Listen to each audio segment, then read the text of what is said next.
Hello and welcome to this week's episode of Reference Point After Hours. I am your host Paolo, and today I'm joined by my co-host Anthony and our very special guest Peter. Hey guys, thanks a lot for having me. Today we are going to be talking about Miss Marvel and her mutation. Does it work? Should she have stayed an Inhuman? Let's find out.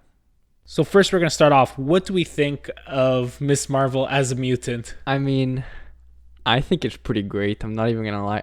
I didn't see it coming. Like, nobody ever teased it, like, online. I didn't even know that they're already diving into the X-Men and the mutants, like, this early into the MCU. I figured it'd be, like, maybe some multiverse garbage excuse to bring him in or something like that. You know what I mean? It's just, nope, they're in it. They exist. That's it. Same page with you on that one. I'll say the actual reveal was a lot of fun. No one saw it coming. But her being a mutant, I think it's a good idea. It makes a lot of sense. Overall, I'm pretty happy with it. It's so funny because I feel like a lot of the leaks were saying, oh, she's Inhuman, she's not Inhuman, some people said she's a genie, which is like the djinn or whatever they call it. It's like, oh, she's this and that. No, one person said she was a mutant, so it was like, when it was revealed and they played the X-Men 97 theme, you're like, oh, damn, this is like, I did not see it coming, that's for sure. And I thought it was an awesome twist and an awesome, like, payoff for the character, you know? Oh yeah, no, 100%. Like, we finally got one heck of a post-credit scene that made us all, go nuts. The only thing I would say that doesn't make me 100% happy is that there's a lot going on with Miss Marvel, right? Band there, the bangle. Bangle. Then you have her DNA from the clandestines. There we go. It's so funny that you called it a post-credit scene because it's literally like not a post-credit scene. It's actually the ending of the show. Yeah. Post-credit scene was the Marvel's tease, but I get what you're saying. Yeah, I completely forgot. I thought there were two post-credit scenes. No, it's just one. We're too used to Marvel Studios tacking on the ending of the movie/show in the post-credits instead of actually showing it in the show. That when they show it, we're like, oh, it's the post-credits. Yeah, exactly. So I hate to be a negative Nancy here, but I'm not sure how I feel about this new reveal. Oh, I'm sorry, Inhumans lover, that she's not an Inhuman, because, who doesn't love the Inhumans? I actually do like the Inhumans, just saying. Like, Black Bolt's great. I don't know. For me, it's like she's established to be an Inhuman, and now just to make her a mutant just kind of feels a little weird and cheap. To me, it kind of just looks like they're trying to sweep the Inhumans under the rug because was it the show? Yeah. It did not do well. You see, I would agree with you, but also you're completely wrong because, you can't even tell me the difference between an Inhuman and a mutant because they're almost the same thing. They're basically the same thing. One lives on the moon. The point being, they're not sweeping the Inhumans under the rug because they put Black Bolt in Doctor Strange in the Multiverse of Madness. He's in the movie. Yes, his head blows up, but still, he's in the movie. It's like, you know what I mean? Doesn't mean they're sweeping them under the rug. Like, they're still willing to acknowledge that they exist in other universes. Maybe not ours, and by ours I mean 616 MCU, whatever you want to call it, 199999 or whatever. But, I think they still exist. It's just, they just changed her history. Because the reality is, Miss Marvel was a character who came out in the comics in about 2014, 2015. And at the time, they weren't really allowed to make too many new mutants in the comics because then Fox would get the rights and they didn't want to do that. So whoever was basically a mutant, they said, oh, it's actually Inhuman. And did she ever actually team up with the Inhumans maybe like once or twice? Like, it's never been a core part of her character. It's once again another label for the character. And it's not really done anything big for her being an Inhuman. Calling her a mutant to me doesn't really make that much of a difference. In fact, her powers is like the big change from the comics, bigger than her being Inhuman. They're nice, they're cool, they're visually nice, but it's just such a weird change. Like, I don't mind when they change the heroes like in small ways. This is like a huge change, like completely different in a way. You get what I'm saying? It feels like she has the powers of somebody else, of a certain X-Man, X-woman. Well, I mean, we're going to get into that a little later. I could see the look on Peter's face wanting to talk about that X-woman. Everybody's favorite.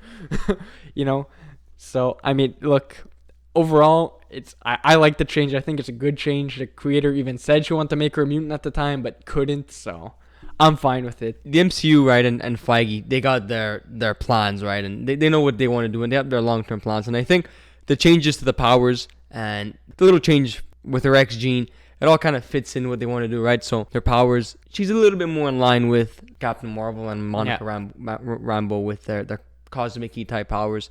And then with the X-gene, they got to introduce the X-Men sometime, right? And what better way to introduce them than with Miss Marvel, who's become, I think, a pretty popular character now over the last few years, especially among younger comic fans, I think. So it all does make a lot of sense, and I think they'll build on it. And also, just to add to what you guys were saying before, her having that X gene is not gonna affect her in the MCU much, because there's so many X-Men characters, right? You could be a mutant, but not really an X-Men. They'll probably have her interact with the mutants, but she won't really be an X-Men, I think, because there's so many others. But that's exactly what I was actually going to get into. I Yeah. was going to say, they call her a mutant, but like, I don't think there's like a 1% chance, because nothing is ever zero in life. There's a 1% chance she's ever going to be on an X-Men team, you know? I don't Yeah. think she would be on one. Like, just like she's not on the Inhumans, Exactly. the royal family in the comics. It's just, it's a label in the end. It's not. People are just. I feel like a lot of people are over exaggerating their point on this, saying like, oh, some people saying it ruins the character. Oh, the MCU sucks because of this. Like, it's like, give me a break. There's much worse decisions they've made over the course of these 12, 15 years that they've been doing the MCU. That's like, this to me, it's such a minor character change that doesn't bother me as much. It's definitely an exaggeration that it's like, oh, ruins her character, ruins the MCU, but I still can't help but feel that it's just such a weird change, because like ultimately it doesn't change anything, but it's just one of those changes where it's like, did you really have to make it? Couldn't you have just kept it as is? Unless they have plans for the future, I don't see why there's any point to make her a mutant except just tease that the X-Men are coming. Yeah, I think, well, what I like about this as a tease for the future is that the X gene is in the MCU. Like, mutants live in the MCU. We just haven't seen them yet. They're not gonna do some weird timeline thing or whatnot. They've been there this whole time, living among us, and we just haven't realized. I think it's simple.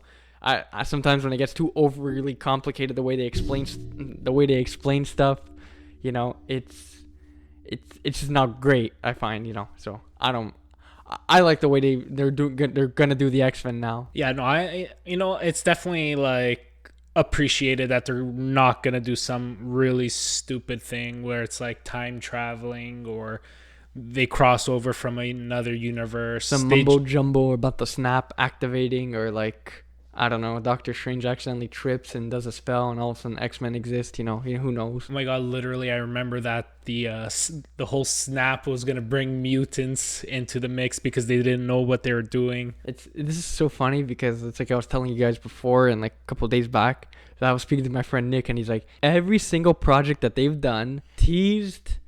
People always try to like leak and like say, oh, there's a mutant in this project, there's a mutant in this one. It's like, oh, for Black Widow, you get that one mutant bear, I forgot his name, in the prison. And they're like, oh, Omega Red's going to be in Falcon Winter Soldier. There's always this, that, all these projects. Then in Miss Marvel, you hear nothing about the mutants and it's like, oh, they teased them. And now finally with Miss Marvel, they bring her in, But Yeah. also, it does make sense because it's the most organic in a way, right? 100%. She's an Inhuman in the comics. We'll give her the X gene here. So it makes a lot of sense. I mean, it's better than putting Omega Red in Falcon and Winter Soldier for some reason.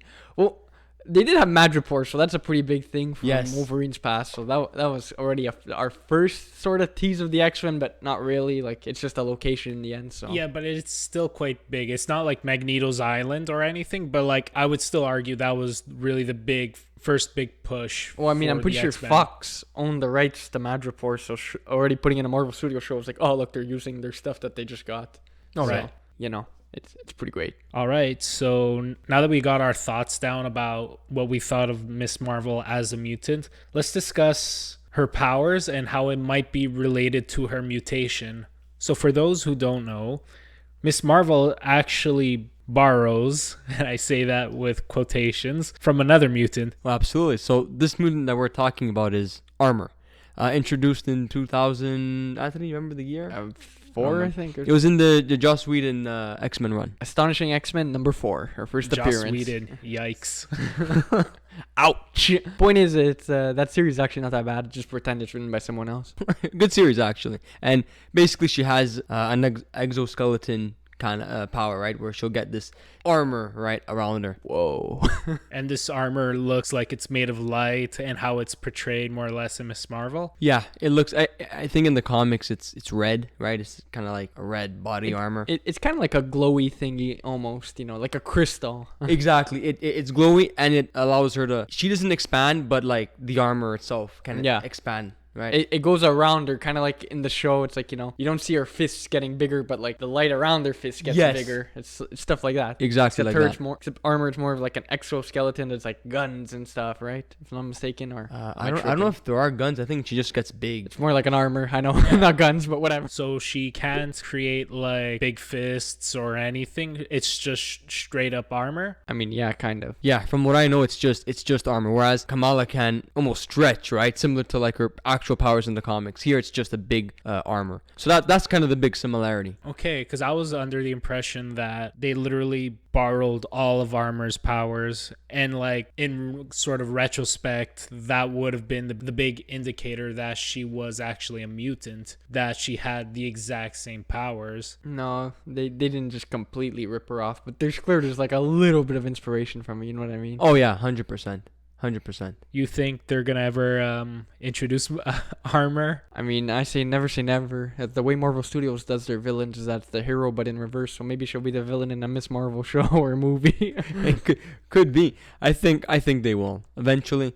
I think most big mutants will get introduced, and she's a pretty cool character as well, and she's introduced in a good run as well. And I mean, I think they've been bringing her back for like all this Hoxpox stuff, the new X-Men comics that are coming out right now as we speak. Like, I remember seeing she was a part of the vote. I don't know if it was like Hellfire Gala or like to join the new, not the new X-Men, but it was another X team. It was like, oh, the fans get to vote who joins. I remember Armor was one of them. I think what they did was when they had the X-Men vote for the new team, right? The members that didn't get elected, they made like a little one-shot comic book for them. So it included her and other candidates. Yeah, it was something like that, exactly. And did she win, or? Pretty sure she did not. Maybe she did. I don't. I voted for her because she's great. But yeah, I did too. I don't know if she actually won. No, the actual vote, no, and that's why she was put in this book because she didn't win. So the winners for this year was Firestar. Is that the girl from the Spider-Man cartoon? Yes, her. Oh wow. Firestar. Yeah, she won, sense. and then the year before was Polaris. Oh, okay, yeah, she's great too. Look, I'm so behind on current X-Men, so it's like I really don't I know like snippets of stuff, but I can't like say I'm a lock on everything, Yeah, there's a lot of X-Men books now. It's hard to keep up. Oh, for sure, but they're all great. So now that Miss Marvel has been introduced to the MCU as the first mutant, how do you guys think that we're gonna see other mutants get introduced? Will it be all at once, like a drip factor? What do you think? Anthony, do you want to take us away first? I think that they're just going to go with the excuse that they've always been here, I think it's the easiest thing to say. It's also probably the smartest thing to say. I think slowly, we're going to probably start seeing more and more. Like, maybe we'll see one X-Man appear in a project. But we all know Deadpool 3 is coming, so that's going to be one way to, like, slowly bring him into the MCU. There's so many ways that they could do this, but I get the feeling they're going with the simple, like, short way of just, yeah, they've been here all along.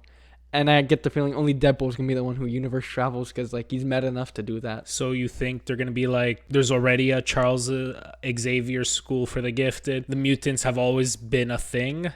Yeah, I think that's what they're going to go with. Or maybe there has been a Charles Xavier, but maybe his school hasn't been invented yet, It's just Charles. He's there, but, he just hasn't done a school. He's not passionate about teaching yet. True. I more or less agree with you. The only thing with the X-Men is that there's so much history to them, and everything about them is, fighting against society and them being hated and feared, right? Throughout time. So a lot of these characters, it's been many, many years of build-up. So that's kind of the hard part with introducing them, right? Like, when do you start? And there's a lot of characters that have history, right? Magneto and Professor X and Logan. So given that, with what happened in Miss Marvel, I think that Feige and co, they'll start introducing them slowly, right? Because to kind of counteract that issue, you could introduce Professor X and Magneto and kind of tell the audience, oh, yeah, well, look, they've been here, they kind of had their powers. And then, like, the rest of the X-Men, like the main ones, Storm, Cyclops, in the books, they all start off as kids, right? And that's when kids manifest their powers, right? So you can kind of start there and go from scratch and build up. So I think that's what they'll go towards.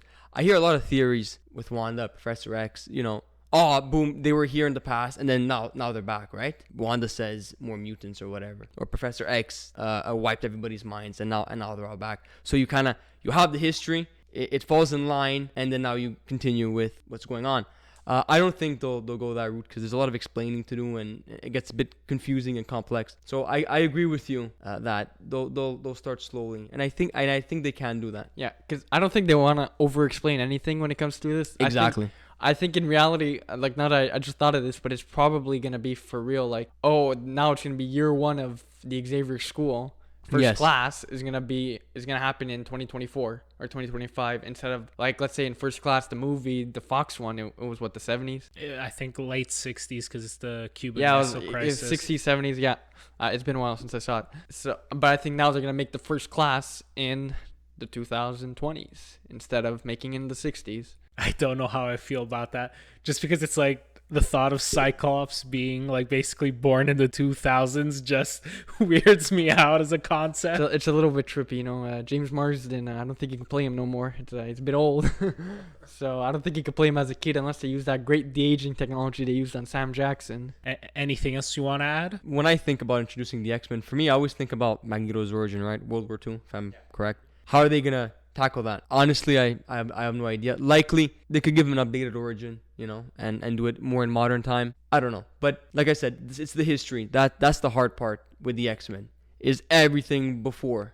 Magneto's the hardest one to crack because yeah, he is tied into World War II. So maybe they'll use the excuse, oh, you know, that he also has the mutation that he can't age or something, and he'll be one of the first mutants. Who knows? Like, Magneto's whole character is about being Jewish and being like a victim of the Holocaust. So I feel like to a degree, it's gonna be really weird to sort of spin it into something else. well, once again, the MCU has proven that they're not afraid to change what a character is and what their powers are. So you never know what they can do with the history of Magneto. But is this worth changing? Because it's going to be no secret that's going to be controversial as hell if they make him not Jewish or at least not a Holocaust survivor. I mean, look, we gotta wait and see what they do. It's like, they could change his race. You never know. That's exactly what I thought about. What if we change his race, right? And then we'll mold it around that. You can still do that. The thing with the MCU, right?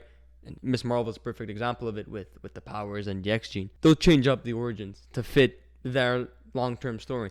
So I think with the X-Men, especially how they introduce them, they'll have some liberty in changing things up around to fit everything. So I wouldn't be surprised if, like you said, they'll change up Magneto's origin. It will be controversial, likely.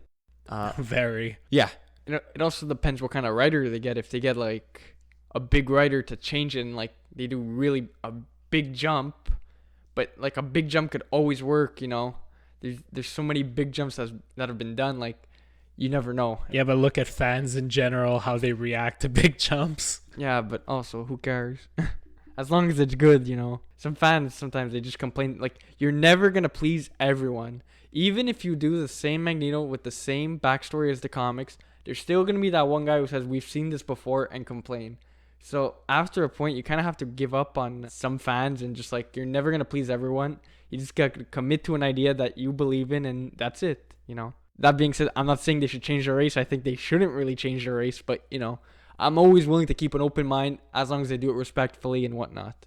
Absolutely. They have good writers, and so far everything they've done has been in good taste. So if they do change it, I think we're in good hands. But hey, you never know. Maybe Professor X will show up one day and be like, yeah, guys, I erased all your minds, you know, and God, I hate that idea. you hate it. Just because it's like, okay, so you're basically doing the Spider-Man No Way Home thing. And it's like, how many times can you just repeat plot points before it starts getting annoying? I mean, maybe you just made everybody forget about the Inhumans and not the mutants, so who knows? No, that's Kevin Feige doing that. We gotta see, you know, we just gotta wait and see. Those poor Inhumans, they're gonna show up one day, guys, I promise you. Not to get their heads exploded like in Doctor Strange, but they're gonna come alive and healthy one day. I'm sure of it. Oh, for sure. A lot of people I think are just projecting that Feige hates these people so much, but I think they're honestly like, he doesn't hate them that much. Like, you know, one screw up of a show isn't gonna erase them from all history. I think he also just doesn't want to do 100 million secret societies in the MCU. Like, you know, we're going to have the 10 rings. Eventually, they're going to do the Illuminati. Let's be real. We all know that's coming. Wakanda's technically like a secret society, but now they've opened it up. They're going to do Atlantis and Black Panther 2. That's going to be another secret society. Everywhere you go in the corner of the MCU, there's a secret society. You're going to go to the moon and, yep, there's another one. Like, I can see why he doesn't want to bring in another one. And if the mutants are now a secret society, like, come on. Completely agree with you, and also they are similar, right? They both have powers that they were kind of born with, right? And it's funny because a few years back when Marvel didn't have the rights in the comics, they kind of stopped with X-Men and they really promoted Inhumans. Oh yeah, that's right. I forgot about that. Exactly. So Humans versus X-Men. Don't forget that story. exactly where the X-Men just went away for a little while, and then they killed the Inhumans a few years after with Donny Cates. Jesus Christ. That was a great book, though. It was really good. Guys, it's called Death of the Inhumans, written by Donny Cates. 5 or 6 issues. Fun read. So it's funny because Kevin Feige had some input for that.